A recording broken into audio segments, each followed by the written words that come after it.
Ақша жайлы қызықты наным-сенімдер. Ақшадан тарыққанды ешкім де қаламайды. Ал ақшаның көп болғанын армандамайтын пенде кемде-кем болар. Әсіресе ақшаға қатысты наным-сенімдерді берік ұстанатын жандар көп. Қай ұлттың ырым жоралғыларын алсаңыз да, ақшаға деген ерекше қатынасты байқайсыз. Барлығында да бір мақсат: ақша тапшылығын көрмеу, оны керісінше көбейту. Ақшаның сиқырлы күші немесе энергетикалық қасиеті бар екендігі жайында соңғы кездері көп айтылып жүр. Қолыңызда миллион теңге тұрып, одан ешқандай пайда көре алмауыңыз да мүмкін. Керісінше 10 мың теңге бүкіл байлықтың негізі болып жататын әсерлері де аз емес. Бүгінде адамдар арасында ақшаға қатысты наным-сенімдер мен ырым-тыйымдар жетерлік. Олай болса, бүгін сіздерге наным-сенімдер туралы айта отырайын. Ақшаны таза жерде ұстау керек және таза жолмен табу керек. Оңай келген ақша оңай жоқ та болады.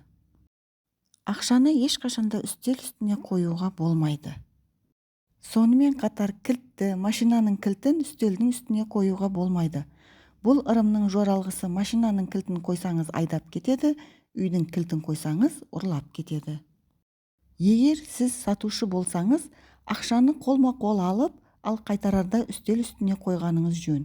Мұны дүкенге барғанда талай рет аңғарған боларсыз. Қызыл түсті әмиян ақша шақырады деген түсінік бар. Көбіне туған күн кештерінде осындай сый жасап жатқанда бұл туралы талай естіген де шығарсыз. Әмиянға тек ақша ғана салыңыз.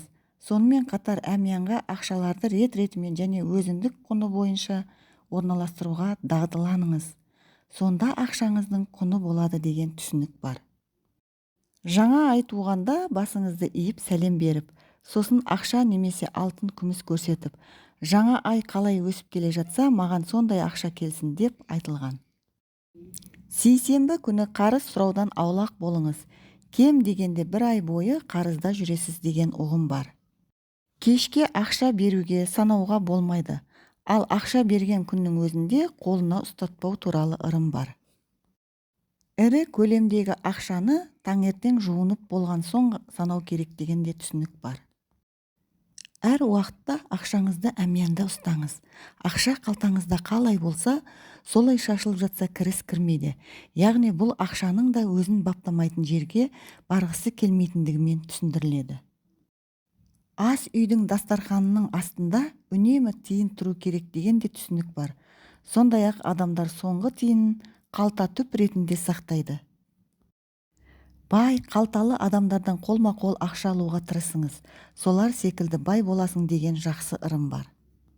Ақшаны сол қолымен алып, оң қолымен беретіндер бар. Бұл да наным-сенімнің бірі.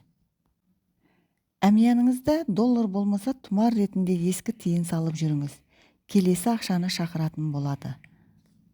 Бәлкім сіз де ақшаға қатысты осы наным-сенімдердің бірін ұстанатын, болмаса ұстанған боларсыз.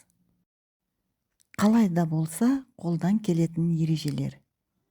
Не дегенмен қазір көп нәрсе ақшаға келіп тірелуі ақиқат. Ақшаларыңыз көп болсын, бай болыңыздар.